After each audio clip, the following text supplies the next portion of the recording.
السلام علیکم ورحمۃ اللہ وبرکاتہ۔ میں امید کرتی ہوں کہ آپ سب لوگ خیریت سے ہوں گے۔ الحمد للہ الحمد للہ۔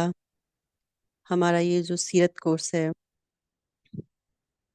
اس کا ایک اور دن، جس میں ہم نبی صلی اللہ علیہ وآلہ وسلم کی زندگی سے کچھ اور واقعات کے بارے میں جانیں گے، اور یہ دیکھیں گے کہ ہمیں ان سے کیا سبق ملتا ہے۔ جیسے پچھلی دفعہ ہم نے دیکھا تھا، جو ہجرت حبشہ ہوئی، اور پھر جیسے نبی صلی اللہ علیہ وآلہ وسلم نے مکہ میں تلاوت کی، سورہ نجم کی، اور تمام مشرکین نے سجدہ کیا۔ مسلمانوں کے پاس ایک غلط خبر پہنچی، نامکمل خبر ہم کہہ سکتے ہیں، کہ مشرکین جو ہے وہ اسلام انہوں نے قبول کر لیا ہے، تو وہ حبشہ سے واپس آ گئے۔ لیکن جب انہیں آ کے پتہ چلا کہ یہ خبر صحیح نہیں تھی، تو وہ لوگ واپس حبشہ کی طرف چلے گئے، اور اس کی دفعہ کچھ اور مسلمان بھی اس ہجرت میں شامل تھے۔ تو وہاں سے واپس لانے کی پوری کوشش کی گئی مسلمانوں کو، قریش نے مختلف حربے استعمال کیے، لیکن کیونکہ وہاں کا جو بادشاہ تھا نجاشی، وہ بہت رحم دل انسان تھا، اس نے دونوں طرف کی بات سنی، اور جس کو حق پہ پایا مسلمانوں کو، ان کو پناہ دی، اور یہ نامراد واپس لوٹ آئے۔ اب مشرکین نے نبی صلی اللہ علیہ وآلہ وسلم کو نقصان پہنچانے کی کوششیں شروع کر دیں۔ اس کے بارے میں آج انشاءاللہ ہم جانیں گے۔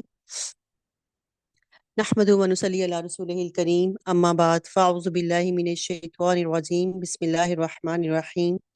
رب اشرح لی صدری ویسر لی امری واحلل عقدۃ من لسانی یفقہوا قولی، رب زدنی علما، اللہم فقہنا فی الدین، اللہم اخلصنا لوجہک الکریم، آمین یا رب العالمین۔ تعذیب اور قتل کی کوشش۔ یہ فطری بات تھی کہ ناکامی کی صورت میں مشرکین کا جذبہ خونخواری مزید بھڑک اٹھا۔ چنانچہ اب صرف یہی نہیں کہ انہوں نے بچے کچے مسلمانوں پر ظلم و ستم کے پہاڑ توڑنے شروع کر دیے، بلکہ رسول اللہ صلی اللہ علیہ وآلہ وسلم پر بھی مزید سنگین دسترازیاں کیں۔ چنانچہ ایک بار عتبہ بن ابو لہب نبی صلی اللہ علیہ وآلہ وسلم کے پاس آ کے کہنے لگا کہ وہ ثم دنا فتدلی فکان قاب قوسین او ادنی، پھر وہ جبریل علیہ السلام نزدیک ہوا اور اتر آیا، پس وہ دو کمانوں کے بقدر فاصلہ رہ گیا، بلکہ اس سے بھی کم، والے کے ساتھ کفر کرتا ہے۔ اس کے بعد آپ کی ایذا رسانی کے در پہ ہو گیا، آپ کا کرتا پھاڑ ڈالا، اور آپ کے چہرے مبارک پہ تھوک دیا، لیکن تھوک پلٹ کر اسی کے اوپر واپس آیا۔ آپ صلی اللہ علیہ وآلہ وسلم نے فرمایا، اللہم ارسل علیہ قلبا من کلابک، یا اللہ تو اس پر اپنے کتوں میں سے کوئی کتا چھوڑ دے۔ اس کے بعد وہ ایک قافلے کے ساتھ ملک شام گیا۔ جب قافلے نے راستے میں ملک شام کے مقام زرقا پہ پڑاؤ ڈالا، تو ایک شیر نے ان کے گرد چکر لگایا۔ عتبہ کہنے لگا، واللہ یہ آ جائے گا۔ اپنی غلطی نو نہ من۔ جیسا کہ محمد نے میرے لیے بد دعا کی ہے، میں شام میں ہوں، وہ مکہ میں ہے، لیکن اس نے مجھے مار ڈالا۔ چنانچہ جب وہ لوگ سونے لگے تو عتبہ کو اپنے بیچوں بیچ سلایا، پھر بھی شیر نے اونٹوں اور انسانوں کو پھلانگتے ہوئے ٹھیک اسی کے سر کو آدھا بوچا اور اسے مار ڈالا۔ اسی طرح ایک بار نبی صلی اللہ علیہ وآلہ وسلم حالت سجدہ میں تھے کہ عقبہ بن ابی معیط نے آ کر آپ صلی اللہ علیہ وآلہ وسلم کی گردن مبارک پر اپنے پاؤں سے اس قدر زور ڈالا کہ گویا آپ کی آنکھیں نکل پڑیں۔ واقعات کی رفتار سے معلوم ہوتا ہے کہ مشرکین نے اسلامی دعوت روکنے کی مختلف کوششوں میں ناکامیوں کے بعد سنجیدگی کے ساتھ یہ سوچنا شروع کر دیا تھا کہ نبی صلی اللہ علیہ وآلہ وسلم کو قتل کر دیں، خواہ اس کے نتیجے میں زبردست خون ریزی کی نوبت ہی کیوں نہ آ جائے۔ تو ایک روز ابو جہل نے قریش سے کہا، آپ لوگ دیکھ رہے ہیں کہ محمد ہمارے دین کو عیب لگانے، ہمارے آبا و اجداد کی بدگوئی کرنے، اور ہماری عقلوں کو معاف ٹھہرانے، اور ہمارے معبودوں کو برا بھلا کہنے کے سوا کوئی بات ماننے کو تیار نہیں۔ اس لیے میں اللہ سے عہد کرتا ہوں کہ ایک بھاری برکم بمشکل اٹھانے والا پتھر لے کر اس کی طاق میں بیٹھوں گا، اور جب وہ نماز پڑھتے ہوئے سجدے میں جائے گا تو اس کا سر کچل دوں گا۔ اس کے بعد تم لوگ کا جی چاہے تو مجھے بچانا، ورنہ بے یارو مددگار چھوڑ دینا۔ بنو عبد مناف سے جو بن پڑے گا کر لیں گے۔ لوگوں نے کہا، واللہ ہم تمہیں ہرگز نہیں چھوڑ سکتے، تم جو کرنا چاہتے ہو کر گزرو۔ کہ اس نے اپنا پلان بتایا کہ میں یہ کرنا چاہتا ہوں۔ اس کے بعد صبح ہوئی تو ابو جہل ویسا ہی ایک پتھر لے کے بیٹھ گیا۔ ادھر نبی صلی اللہ علیہ وآلہ وسلم معمول کے مطابق تشریف لائے اور کھڑے ہو کے نماز شروع کر دی۔ قریش بھی انتظار کر رہے تھے کہ دیکھیے ابو جہل کیا کرتا ہے۔ اب ابو جہل نے قدم اٹھائے اور آگے بڑھا، لیکن جو ہی قریب پہنچا تو اس طرح خوفزدہ ہو کے بھاگا کہ رنگ اڑا ہوا، حواس باختہ، اور دونوں ہاتھ پتھر پہ چپکے ہوئے تھے۔ اس نے پتھر پھینک دیا۔ قریش نے کہا، ابو الحکم تمہیں کیا ہوا ہے؟ کہنے لگا، میں نے رات جو بات کہی تھی وہی کرنے جا رہا تھا، لیکن ایک اونٹ آڑے آ گیا۔ واللہ میں نے اس جیسی کھوپڑی، گردن اور دانت کبھی دیکھے ہی نہیں۔ وہ چاہتا تھا کہ مجھے کھا جائے۔ رسول اللہ صلی اللہ علیہ وآلہ وسلم نے فرمایا، وہ جبریل علیہ السلام تھے، اگر وہ قریب آتا تو دھر پکڑتے۔ اس کے بعد اس سے بھی زیادہ سنگین وہ حادثہ پیش آیا، جس کی تفصیل یہ ہے کہ ایک روز قریش حتیم میں اکٹھے ہو کر رسول اللہ صلی اللہ علیہ وآلہ وسلم کے بارے میں باتیں کر رہے تھے کہ اچانک آپ صلی اللہ علیہ وآلہ وسلم نمودار ہوئے اور خانہ کعبہ کا طواف شروع کر دیا۔ دوران طواف جب ان کے قریب سے گزرے تو انہوں نے تانا زنی کی۔ اس کا اثر آپ کے چہرے پہ دیکھا گیا۔ جب دوبارہ گزرے تو انہوں نے پھر تانا زنی کی، اور اس کا اثر بھی آپ کے چہرے پہ دیکھا گیا۔ اس کے بعد نبی کریم صلی اللہ علیہ وآلہ وسلم تیسری بار گزرے تو اس بار بھی انہوں نے تانا زنی کی۔ اب کی بار آپ نے ٹھہر کر فرمایا، قریش کے لوگوں، سن رہے ہو؟ اس ذات کی قسم جس کے ہاتھ میں میری جان ہے، میں تمہارے پاس تمہارے قتل و ذبح کا حکم لے کر آیا ہوں۔ آپ کی اس بات کا اتنا گہرا اثر ہوا کہ ان پر سکتہ طاری ہو گیا، گویا ان کے سر پر پرندہ آ کے بیٹھا ہو۔ یہاں تک کہ آپ کے بارے میں جو سب سے زیادہ سخت آدمی تھا وہ بھی اچھی سے اچھی باتیں کر کے آپ کو منانے لگا۔ اگلے دن یہ لوگ پھر اکٹھے ہو کر آپ ہی کی بارے میں باتیں کر رہے تھے کہ اچانک آپ نمودار ہوئے، اور آپ کو دیکھتے ہی سب کے سب آپ پر لپک پڑے، آپ کی چادر پکڑ لی اور کہنے لگے، تم ہی ہو جو ہم کو ہمارے باپ داداؤں کے معبودوں سے روکتے ہو؟ آپ صلی اللہ علیہ وآلہ وسلم نے فرمایا، ہاں میں وہی ہوں۔ یہ سنتے ہی سب کے سب آپ پر پل پڑے، اور کوئی للکار رہا تھا، کوئی زد و کوب کر رہا تھا، اور کوئی کچھ۔ عقبہ بن ابی معیط نے لپک کر آپ کا کپڑا پکڑ لیا اور گلے میں لپیٹ کر بل دیتے ہوئے نہایت سختی سے گلا گھونٹا۔ ادھر حضرت ابوبکر صدیق کو اس صورتحال کی اطلاع ملی تو وہ دوڑ کر آئے، عقبہ کو دونوں کندھوں سے پکڑا اور دھکا دے کر نبی صلی اللہ علیہ وآلہ وسلم سے الگ کیا۔ پھر وہ کسی کو مار رہے تھے، کسی سے لڑ رہے تھے، اور کہتے جا رہے تھے، تم پر افسوس، تم ایک آدمی کو اس لیے قتل کر رہے ہو کہ وہ کہتا ہے کہ میرا رب اللہ ہے۔ اب کفار نبی صلی اللہ علیہ وآلہ وسلم کو چھوڑ کر ابو بکر پر پلٹ پڑے، اور انہیں اس قدر مارا کہ ان کے چہرے اور ناک میں تمیز مشکل ہو گئی۔ ان کی چار چوٹیاں تھیں، ان کو چھوا جاتا تو ہاتھ میں آ جاتی۔ چنانچہ بنو تیم ان کو کپڑے میں لپیٹ کر گھر لے گئے اور ان کے گھر میں داخل کر دیا۔ انہیں ان کی موت کا کوئی شبہ نہ تھا، لیکن سر شام وہ بول پڑے اور بولے تو رسول اللہ صلی اللہ علیہ وآلہ وسلم کا حال پوچھا۔ اس پر انہوں نے اسے ان کے خاندان کے لوگوں نے انہیں ملامت کی اور وہاں سے چلے گئے۔ اس کے بعد انہیں کھانا پیش کیا گیا، لیکن انہوں نے اس وقت تک کھانا پینے سے انکار کر دیا جب تک رسول اللہ صلی اللہ علیہ وآلہ وسلم کو نہ دیکھ لیں۔ چنانچہ جب رات کا سناٹا چھا گیا اور لوگ آرام کرنے لگے اور انہیں دار ارقم میں رسول اللہ صلی اللہ علیہ وآلہ وسلم کے پاس پہنچایا گیا، انہوں نے جب آپ کو بخیر پایا تو کھانا پینا گوارا کیا۔ یہ ہوتی ہے دوستی جو حضرت ابوبکر صدیق نے نبی صلی اللہ علیہ وآلہ وسلم کے ساتھ ہر موقع پہ نبھائی۔ آپ کی رسالت کی تصدیق کرنے سے لے کے آپ کا ہر موقع پر ساتھ دینے پر، اور خود کو بھی اگر ہوش آیا ہے تو اپنی تکلیف کو بھول کے سب سے پہلے نبی صلی اللہ علیہ وآلہ وسلم کے بارے میں پوچھا، اور جب تک ان کو دیکھ نہیں لیا کھانا نہیں کھایا۔ یوں جب ابوبکر پر سختی بہت بڑھ گئی اور زندگی کی راہیں دشوار ہو گئیں تو وہ ہجرت حبشہ کے ارادے سے نکل پڑے۔ برقِ غیمات پہنچے تو کارا اور احابیش کے سردار مالک بن دغنا سے ملاقات ہوئی۔ اس نے ارادہ دریافت کیا اور ابوبکر نے بتایا تو کہنے لگے، آپ جیسا آدمی نکالا نہیں جا سکتا۔ آپ خالی ہاتھ والوں کا بندوبست کرتے ہیں، صلہ رحمی کرتے ہیں، بے سہاروں کا بوجھ اٹھاتے ہیں، مہمان نوازی کرتے ہیں، اور حق کے سلسلے میں پیش آنے والے مصائب کے ازالے میں مدد کرتے ہیں۔ لہٰذا میں آپ کا ضامن ہوں، آپ واپس چلیں اور اپنے شہر میں اپنے رب کی عبادت کریں۔ اس کے بعد دونوں واپس آئے اور ابن دغنہ نے قریش میں اعلان کیا کہ اس نے ابوبکر کو پناہ دی ہے۔ قریش نے اس کی پناہ دہی کا انکار نہ کیا، البتہ یہ کہا، ابو بکر سے کہو کہ وہ کھلم کھلا نہیں بلکہ اپنے گھر میں اپنے رب کی عبادت کریں، کیونکہ ہمیں اندیشہ ہے مبادہ ہماری عورتیں، بچے اور کمزور لوگ فتنے میں پڑ جائیں گے۔ چنانچہ حضرت ابوبکر کچھ عرصہ اسی بات پہ برقرار رہے، پھر انہوں نے اپنے گھر کے صحن میں مسجد بنا لی اور کھلے عام نماز پڑھنے اور قرات کرنے لگے۔ اس پر ابن دغنہ نے اپنی پناہ دہی یاد دلائی، حضرت ابوبکر صدیق نے ان کی پناہ واپس کر دی اور فرمایا میں اللہ کی پناہ میں راضی ہوں۔ ابو بکر بہت بہت رونے والے آدمی تھے، قرآن پڑھتے تو آنکھوں پہ قابو نہ رہتا۔ ان کی قرات سن کر مشرکین کی عورتیں اور بچے ٹوٹ پڑتے، وہ تعجب کرتے اور حیرت سے دیکھتے۔ مشرکین اس وجہ سے بھی حضرت ابوبکر صدیق کو تکلیفیں پہنچاتے تھے۔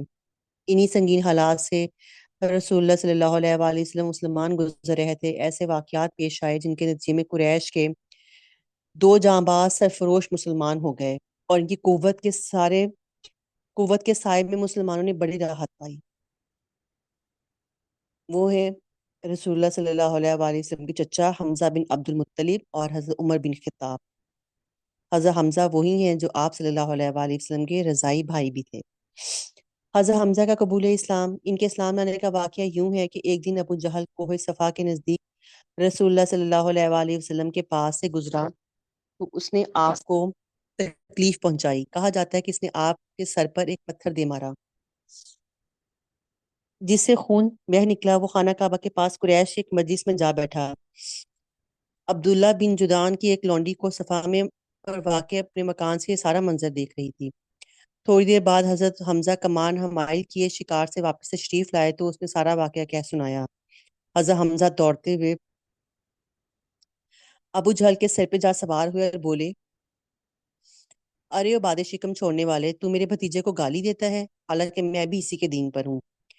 یہ انہوں نے کوئی کسی ارادے سے نہیں کہا تھا، یہ غیر ارادی طور پہ ان کے منہ سے یہ بات نکل گئی تھی۔ اس کے بعد اسے اس زور سے کمان ماری کہ اس کے سر پہ بدترین قسم کا زخم آ گیا۔ اس پر دونوں قبیلے بنو مخزوم اور بنو ہاشم ایک دوسرے کے خلاف بھڑک اٹھے، مگر ابو جہل نے یہ کہہ کے معاملہ ٹھنڈا کر دیا کہ ابو ہمارا یعنی حضرت حمزہ کو جانے دو، میں نے واقعی اس کے بھتیجے کو بہت بری گالی دی تھی۔ ظاہر ہے حضرت حمزہ کا اسلام محض حمیت کے طور پہ تھا، گویا کسی قصد اور ارادے کے بغیر زبان سبقت کر گئی، لیکن پھر اللہ نے ان کا سینہ اسلام کے لیے کھول دیا۔ وہ قریش کے بڑے معزز اور مضبوط جوان تھے، یہاں تک کہ ان کا لقب اسد اللہ کا شیر پڑ گیا۔ وہ ذی الحج سن 6 نبوت میں مسلمان ہوئے۔ اس سے مسلمانوں کو بہت تقویت ملی، کیونکہ اس وقت کے معزز انسانوں میں سے تھے، بہت طاقتور تھے اور شکار کے بہت شوقین تھے حضرت حمزہ۔ اکثر اوقات جو تھے وہ شکار کے لیے نکل جایا کرتے تھے۔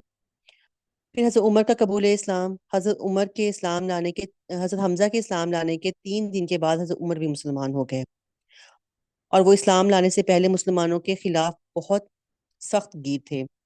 ایک رات رسول اللہ صلی اللہ علیہ وآلہ وسلم خانہ کعبہ کے پاس نماز پڑھ رہے تھے کہ حضرت عمر نے چھپ کر چند آیتیں سن لیں۔ ان کے دل میں آیا کہ یہ حق ہے، لیکن اپنے اناد پر قائم رہے، حتیٰ کہ ایک روز رسول اللہ صلی اللہ علیہ وآلہ وسلم کا کام تمام کرنے کی نیت سے تلوار لے کے نکل پڑے۔ راستے میں ایک آدمی سے ملاقات ہو گئی۔ اس نے پوچھا، عمر کہاں کا ارادہ ہے؟ بولے، محمد کو قتل کرنے جا رہا ہوں۔ اس نے کہا، محمد کو قتل کر کے بنو ہاشم اور بنو زہرہ سے کیسے بچ سکو گے؟ حضرت عمر نے کہا، معلوم ہوتا ہے کہ تم بھی بے دین ہو چکے۔ اس نے کہا، عمر حیرت کی بات نہ بتاؤں، تمہارے بہن اور بہنوئی بھی تمہارا دین چھوڑ چکے ہیں۔ یہ سن کر حضرت عمر شدید غصے کی حالت میں بہن اور بہنوئی کے گھر گئے۔ وہاں خباب بن ارت سوتوحا کی پر مشتمل ایک صحیفہ انہیں پڑھا رہے تھے۔ حضرت عمر کی آہٹ سنی تو وہ گھر کے اندر چھپ گئے اور ان کی بہن نے صحیفہ چھپا دیا۔ اندر پہنچے تو پوچھا، یہ کیسی بن بن آہٹ تھی جو تم لوگوں کی زبانی سنی؟ انہوں نے کہا، کچھ بھی نہیں، بس ہم آپس میں باتیں کر رہے تھے۔ حضرت عمر نے کہا، غالباً تم دونوں بھی دین ہو چکے ہو۔ بہنوئی نے کہا، اچھا عمر یہ بتاؤ، اگر حق تمہارے دین کے ماں سوا ہو تو؟ اتنا سننا تھا کہ حضرت عمر اپنے بہنوئی پہ چڑھ بیٹھے اور انہیں بری طرح کچل دیا۔ بہن لپک کر اپنے شوہر سے الگ کیا تو بہن نے ایسا چانٹا مارا کہ چہرہ خون آلود ہو گیا۔ بہن نے جوش غضب میں کہا، عمر اگر حق تیرے دین کے ماں سوا ہو تو؟ میں گواہی دیتی ہوں کہ اللہ کے سوا کوئی لائق عبادت نہیں ہے، اور میں گواہی دیتی ہوں کہ محمد اللہ کے رسول ہیں۔ اس پر حضرت عمر کو مایوسی اور ندامت ہوئی، اور انہوں نے کہا، تمہارے پاس جو کتاب ہے ذرا مجھے بھی دو، میں بھی پڑھوں۔ بہن نے کہا، تم ناپاک ہو اور اسے صرف پاک لوگ ہی چھو سکتے ہیں، اٹھو اور غسل کرو۔ انہوں نے غسل کیا، پھر کتاب لی اور بسم اللہ الرحمن الرحیم پڑھی، کہنے لگی، یہ تو بڑا پاکیزہ نام ہے۔ اس کے بعد سورہ طٰہٰ میں سے اس آیت تک قرات کی، اننی انا اللہ لا الہ الا انا فاعبدنی۔ وہ عقیم الصلاۃ لذکری، کہنے لگے یہ تو بڑا عمدہ اور بڑا محترم کلام ہے، مجھے محمد کا پتہ بتاؤ۔ یہ سن کر خباب باہر آ گئے اور کہنے لگے عمر خوش ہو جاؤ، مجھے امید ہے کہ رسول اللہ صلی اللہ علیہ وآلہ وسلم نے جمعرات کی رات تمہارے حق میں متعلق جو دعا کی تھی کہ اے اللہ، عمر بن خطاب اور ابو جہل بن ہشام میں سے جو تیرا محبوب ہو اس کے ذریعے سے اسلام کو قوت پہنچا، یہ وہی ہے۔ یہ بتلایا کہ اس وقت رسول اللہ صلی اللہ علیہ وآلہ وسلم کوہ صفا کے پاس دار ارقم میں ہے۔ حضرت عمر وہاں سے نکل کر دار ارقم کے پاس آئے اور دروازے کو دستک دی۔ ایک آدمی نے دروازے سے جھانکا تو دیکھا عمر تلوار لٹکائے ہوئے موجود ہیں۔ نپر کے رسول اللہ صلی اللہ علیہ وآلہ وسلم کو اطلاع دی اور سب لوگ سمٹ کر یکجا ہو گئے۔ حمزہ نے کہا کیا بات ہے؟ لوگوں نے کہا عمر ہے۔ حضرت حمزہ نے کہا بس عمر ہے، دروازہ کھول دو۔ اگر وہ خیر کی نیت سے آیا ہے تو ہم اسے خیر عطا کریں گے، اگر کوئی برا ارادہ لے کر آیا ہے تو اسی کی تلوار سے اس کا کام تمام کر دیں گے۔ ادھر رسول اللہ صلی اللہ علیہ وآلہ وسلم اندر تشریف فرما تھے، آپ پہ وحی نازل ہو رہی تھی۔ وحی نازل ہو چکی تو اندر سے باہر تشریف لائے اور تلوار سمیت حضرت عمر کا کپڑا پکڑ کر سختی سے جھٹکتے ہوئے فرمایا عمر، تم اس وقت تک باز نہیں آؤ گے جب تک اللہ تعالیٰ تم پہ بھی ویسے ہی ذلت و رسوائی اور عبرت ناک سزا نازل نہ فرما دے جیسی ولید بن مغیرہ پہ نازل ہو چکی۔ یا اللہ یہ عمر بن خطاب ہے، یا اللہ اس عمر بن خطاب کے ذریعے سے اسلام کو عزت و قوت عطا فرما۔ حضرت عمر نے کہا میں گواہی دیتا ہوں اللہ کے سوا کوئی لائق عبادت نہیں اور آپ اللہ کے رسول ہیں۔ اس پر گھر کے اندر موجود صحابہ کرام نے اس زور سے تکبیر کہی کہ اس کی گونج مسجد حرام والوں تک پہنچ گئی۔ حضرت عمر کے اسلام پر مشرکین کا رد عمل۔ حضرت عمر اس قدر شاہ زور تھے کہ کوئی ان کا رخ نہ کرتا، چنانچہ جب وہ مسلمان ہوئے تو قریش کا جو آدمی رسول اللہ صلی اللہ علیہ وآلہ وسلم کی عداوت اور مسلمانوں کی اظہار ثانی میں سب سے زیادہ سخت تھا، یعنی ابو جہل، حضرت عمر اس کے پاس گئے اور دروازے کو دستک دی۔ وہ باہر آیا تو دیکھ کے بولا اہلاً و سہلاً، خوش آمدید، کیسے آنا ہوا؟ بولے اس لیے آیا ہوں کہ تمہیں بتاؤں کہ میں اللہ اور اس کے رسول محمد پر ایمان لا چکا۔ یہ سنتے ہی اس نے دروازہ بند کرتے ہوئے حضرت عمر سے کہا اللہ تیرا برا کرے اور جو کچھ تو لے کر آیا ہے اس کا بھی برا کرے۔ اس کے بعد حضرت عمر اپنے ماموں عاصی بن ہاشم کے پاس گئے، اسے بتلایا تو وہ بھی گھر کے اندر چلے گئے۔ اس کے بعد جمیل بن معمر جہمی کے پاس گئے۔ یہ شخص کسی بات کا ڈھول پیٹنے میں پورے قریش میں سب سے ممتاز تھا۔ اسے بتایا کہ میں مسلمان ہو گیا ہوں، جس نے بلند آواز سے چیخ کر کہا خطاب کا بیٹا بے دین ہو گیا۔ حضرت عمر نے کہا یہ جھوٹ کہتا ہے، میں مسلمان ہو گیا ہوں۔ یہ سن کر لوگ ان پہ ٹوٹ پڑے۔ اب حضرت عمر لوگوں کو مار رہے تھے اور لوگ حضرت عمر کو مار رہے تھے، یہاں تک کہ سورج سروں پر آ گیا اور حضرت عمر تھک کر بیٹھ گئے۔ اس کے بعد جب گھر واپس آئے تو مشرکین نے اس ارادے سے جمع ہو کر ان کے گھر کا رخ کیا کہ انہیں جان سے مار ڈالیں۔ ان کا ریلا اتنا زبردست تھا کہ وادی گونج اٹھی تھی۔ اسی اثنا میں عاص بن وائل سہمی آ گیا۔ بنو سہم حضرت عمر کے قبیلے بنو عدی کے حلیف تھے۔ اس نے پوچھا کیا بات ہے؟ حضرت عمر نے کہا میں مسلمان ہو گیا ہوں، اس لیے آپ کی قوم مجھے قتل کرنا چاہتی ہے۔ آس نے کہا یہ ممکن نہیں۔ اس کے بعد وہ باہر نکلا، دیکھا کہ لوگوں کے ریلے سے وادی گونج رہی ہے۔ پوچھا کہاں کا ارادہ ہے؟ لوگوں نے کہا یہ خطاب کا بیٹا بے دین ہو گیا ہے۔ آس نے کہا اس کی طرف کوئی ارادہ نہیں، تم اس کا کچھ نہیں بگاڑ سکتے۔ یہ سنتے ہی لوگ واپس پلٹ گئے۔ حضرت عمر کے اسلام اور مسلمانوں کی عزت۔ جہاں تک مسلمانوں کا تعلق ہے تو حضرت عمر کے اسلام لانے سے انہیں بڑی عزت اور قوت محسوس کی۔ اس سے پہلے مسلمان چھپ کے نماز پڑھتے تھے۔ وہ مسلمان ہوئے تو انہوں نے کہا اے اللہ کے رسول، کیا ہم حق پر نہیں ہیں؟ خواہ زندہ ہیں خواہ مردہ؟ آپ صلی اللہ علیہ وآلہ وسلم نے فرمایا بلا، کیوں نہیں؟ انہوں نے کہا پھر چھپنا کیسا؟ اس ذات کی قسم جس نے آپ کو حق کے ساتھ بھیجا ہے، ہم ضرور نکلیں گے۔ چنانچہ مسلمان نبی صلی اللہ علیہ وآلہ وسلم کو ہمراہ لے کے دو صفوں میں نکلے، ایک میں حضرت حمزہ اور ایک میں حضرت عمر تھے۔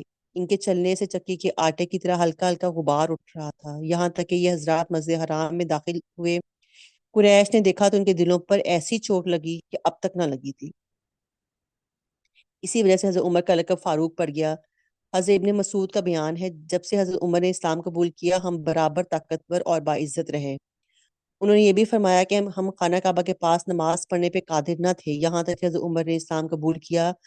حضرت صہیب کا ارشاد ہے جب حضرت عمر نے اسلام قبول کیا تو اسلام ظاہر ہوا، اس کی اعلانیہ دعوت دی گئی۔ ہم ہلکے لگا کر بیت اللہ کے گرد بیٹھے اور اس کا طواف کیا، اور جس نے ہم پر سختی کی اس سے انتقام لیا اور اس کے بعض مظالم کا جواب دیا۔ اس سے حضرت عمر کے اسلام لانے سے اسلام کو مسلمانوں کو تقویت ملی۔ اس کے بعد پھر انہوں نے مختلف کام کرنے شروع کیے، کیونکہ اب ظاہر ہے مسلمان کی قوت بڑھتی جا رہی تھی دن بہ دن۔ تو اب انہوں نے سوچا کہ ہم کسی اور طریقے سے جو ہے وہ اس دعوت کو روکنے کی کوشش کریں۔ اس کے لیے کیا تھا کہ پرکشش مرغوبات کی پیشکش۔ حضرت حمزہ اور حضرت عمر کے مسلمان ہو جانے کے بعد جب مشرکین نے مسلمانوں کی قوت و شوکت دیکھی تو باہم مشورے کے لیے اکٹھے ہوئے تاکہ رسول اللہ صلی اللہ علیہ وآلہ وسلم اور مسلمانوں کے بارے میں مناسب قدم اٹھا سکیں۔ ان سے عتبہ بن ربیعہ نے، جو بنی عبد شمس سے تعلق رکھتا تھا اور اپنی قوم کا سردار اور صاحب فرمان تھا، کہا: قریش کے لوگوں، کیوں نہ میں محمد کے پاس جا کے ان سے گفتگو کروں اور ان کے سامنے چند باتیں رکھوں۔ ممکن ہے وہ کوئی چیز قبول کر رہے ہیں تو وہ چیز ہم انہیں دے دیں اور وہ ہم سے باز رہیں گے۔ لوگوں نے کہا: ٹھیک ہے ابو الولید، آپ جائیے اور ان سے بات کیجیے۔ اس کے بعد عتبہ رسول اللہ علیہ وسلم کے پاس آیا۔ آپ مسجد میں تنہا بیٹھے تھے۔ اس نے کہا: بھتیجے، ہماری قوم میں تمہارا جو مرتبہ مقام ہے وہ تمہیں معلوم ہے۔ تم حسب و نسب کے لحاظ سے ہمارے بہترین آدمی ہو۔ اب تم اپنی قوم کے پاس ایک بڑا معاملہ لے کر آئے ہو جس کی وجہ سے تم نے ان کا شرازہ بکھیر دیا ہے، ان کی عقلوں کو حماقت زدہ قرار دیا، ان کے معبودوں اور ان کے دین کی عیب چینی کی، اور ان کے گزرے ہوئے آباء و اجداد کو کافی ٹھہرایا۔ لہٰذا میری بات سنو، میں چند باتوں کی پیشکش کرتا ہوں، ان پہ غور کرو، ہو سکتا ہے تم ان میں سے کوئی چیز قبول کر لو۔ آپ صلی اللہ علیہ وآلہ وسلم نے فرمایا: ابو الولید، کہو، میں سن رہا ہوں۔ اس نے کہا: بھتیجے، یہ معاملہ جسے تم لے کے آئے ہو، اگر اس سے تم چاہتے ہو کہ مال حاصل کرو تو ہم تمہیں اتنا مال دے دیتے ہیں کہ تم ہم سب سے زیادہ مالدار ہو جاؤ گے۔ اگر تمہیں اعزاز و مرتبہ حاصل کرنا چاہتے ہو تو ہم تمہیں اپنا سردار بنا لیتے ہیں، یہاں تک کہ تمہارے بغیر کسی معاملے میں فیصلہ نہ کریں گے، اور اگر تم چاہتے ہو کہ بادشاہ بن جاؤ تو ہم تمہیں اپنا بادشاہ بنا لیتے ہیں۔ اگر تمہارے اندر خواہش نفس ہے تو قریش کی جو عورت چاہو منتخب کر لو، ہم 10 عورتوں سے تمہاری شادی کیے دیتے ہیں۔ اور یہ جو تمہارے پاس آتا ہے، اگر وہ کوئی جن بھوت ہے جسے تم دفع نہیں کر سکتے تو ہم تمہارے لیے علاج فراہم کر دیتے ہیں۔ اس پہ اتنا مال خرچ کرنے کو تیار ہے کہ تم شفا یاب ہو جاؤ، کیونکہ کبھی کبھی کوئی جن بھوت انسان پر اس قدر غالب آ جاتا ہے کہ اس کا علاج کرانا پڑتا ہے۔ آپ صلی اللہ علیہ وآلہ وسلم نے فرمایا: کیا تم اپنی بات کہہ چکے؟ اس نے کہا: ہاں۔ آپ نے فرمایا: میری بات سنو۔ اس نے کہا: ٹھیک ہے، میں سنوں گا۔ اس کے بعد آپ نے یہ آیات تلاوت فرمائی: شروع اللہ کے نام سے جو مہربان اور نہایت رحم کرنے والا ہے، حامیم۔ یہ رحمان الرحیم کی طرف سے نازل کی ہوئی ایک ایسی کتاب ہے جس کی آیات کھول کھول کے بیان کی گئی ہیں۔ بزبان عربی قرآن ان لوگوں کے لیے جو علم رکھتے ہیں بشارت دینے والا اور ڈرانے والا ہے، لیکن اکثر لوگوں نے اعراض کیا اور وہ سنتے ہی نہیں۔ کہتے ہیں جس چیز کی طرف تم بلاتے ہو اس کے لیے ہمارے دلوں پر پردہ پڑا ہوا ہے اور ہمارے کانوں پر بوجھ ہے اور ہمارے اور تمہارے درمیان روک ہے، بس تم کیے جاؤ، ہم بھی اپنا کام کیے جا رہے ہیں۔ رسول اللہ صلی اللہ علیہ وآلہ وسلم آگے پڑھتے گئے اور اتبا اپنے کانوں پہ اپنے دونوں ہاتھ پیچھے زمین پہ ٹیکتے سنتا رہا، اور جب آپ اس آیت پہ پہنچے: اگر وہ روگردانی کرے تو تم کہہ دو کہ میں تمہیں آدو سے موتی کڑک جیسی کڑک کے خطرے سے آگاہ کر رہا ہوں۔ تو اتبا نے اپنا ہاتھ رسول اللہ صلی اللہ علیہ وآلہ وسلم کے منہ پہ رکھ دیا اور اللہ اور قرابت کا واسطہ دے کر کہا: ایسا نہ کریں، اسے ڈر تھا مبادہ یہ عذاب آ پڑے۔ اس نے کہا: اتنا کافی ہے۔ پھر جب رسول اللہ صلی اللہ علیہ وآلہ وسلم آیت سجدہ پہ پہنچے، سجدہ کیا، پھر فرمایا: ابو الولید، تم نے سن لیا؟ اس نے کہا: ہاں، میں نے سن لیا۔ آپ نے فرمایا: اب تم ہو اور وہ ہے۔ اتبا اٹھا اور سیدھا اپنے ساتھیوں کے کا رخ کیا۔ انہوں نے آپس میں کہا: واللہ اتبا وہ چہرہ لے کے نہیں آ رہا جو لے کے گیا تھا۔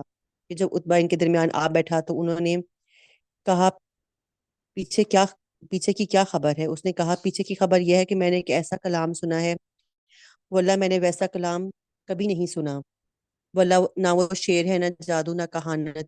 قریش کے لوگوں، میری بات مانو، اس کے اس معاملے کو مجھ پہ چھوڑ دو۔ میری رائے یہ ہے کہ اس شخص کو اس کے حال پر چھوڑ کر الگ تھلگ بیٹھ رہو۔ اللہ کی قسم، میں نے اس کا جو کال سنا ہے اس سے زبردست واقعہ رونما ہو کے رہے گا۔ اب اگر اس شخص کو عرب نے مار ڈالا تو تمہارے کام دوسروں کے ذریعے سے انجام پا جائے گا، اور اگر یہ شخص عرب پہ غالب آ گیا تو اس کی بادشاہت تمہاری بادشاہت ہے، اور اس کی عزت تمہاری عزت ہوگی، اور اس کا وجود سب سے بڑھ کے تمہارے لیے سعادت کا باعث ہوگا۔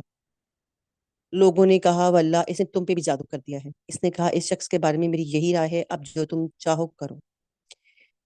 اس طرح انہوں نے مختلف طریقے سے نبی صلی اللہ علیہ وآلہ وسلم کو قائل کرنے کی کوشش کی کہ اگر آپ کو جو کچھ چاہیے، ان کا خیال تھا کہ نبی صلی اللہ علیہ وآلہ وسلم شاید دنیا کے لیے، دنیا کا مال پانے کے لیے سب کچھ کر رہے ہیں، تو ان کی کوششیں اور ان کی پیشکش بھی ویسی ہی تھی. لیکن آپ صلی اللہ علیہ وآلہ وسلم نے تو سب اللہ تعالیٰ کی خاطر اور حق بیان کر رہے تھے، اس لیے وہ بالکل اپنے نہ تو اس ارادے سے باز آئے اور نہ ہی ان کی کسی قسم کی جو تھی پیشکش کو قبول کیا. تو کل انشاءاللہ ہم دیکھیں گے کہ اس کے بعد آپ صلی اللہ علیہ وآلہ وسلم کو کس کس طرح کی جو تھی انہوں نے کس طرح کی سودے بازیاں کرنے کی کوشش کی اور کیسے آپ صلی اللہ علیہ وآلہ وسلم پہ دسترازیاں کی. تو یہ انشاءاللہ ہم کل دیکھیں گے. آج جو کچھ بھی ہم نے پڑھا آپ صلی اللہ علیہ وآلہ وسلم سے حضرت ابو بکر صدیق کی دوستی کا جو انہوں نے حق ادا کیا، پھر حضرت عمر اور حضرت حمزہ کے اسلام لانے کا واقعہ، کس طرح ان کے اسلام لانے سے مسلمانوں کو تقویت ملی. تو جو کچھ ہم نے پڑھا سنا، اللہ تعالیٰ اس کے اوپر عمل کرنے کی ہمیں توفیق دے، اور ہمیں نبی صلی اللہ علیہ وآلہ وسلم کی سیرت پہ عمل کرنے کی توفیق دے، اور آپ صلی اللہ علیہ وآلہ وسلم کی ہمیں شفاعت نصیب کرے، اور آپ صلی اللہ علیہ وآلہ وسلم کے ہاتھوں سے ہمیں حوض کوثر پینا نصیب کرے، اور ہم سب کو اللہ تعالیٰ اپنے عرش کے سائے میں قیامت کے دن جگہ دے. آمین یا رب العالمین. ربنا تقبل منا انك انت السميع العليم وتب علينا انك انت التواب الرحيم. سبحانك اللهم وبحمدك اشهد لا اله الا انت استغفرك واتوب اليك. السلام علیکم ورحمۃ اللہ وبرکاتہ.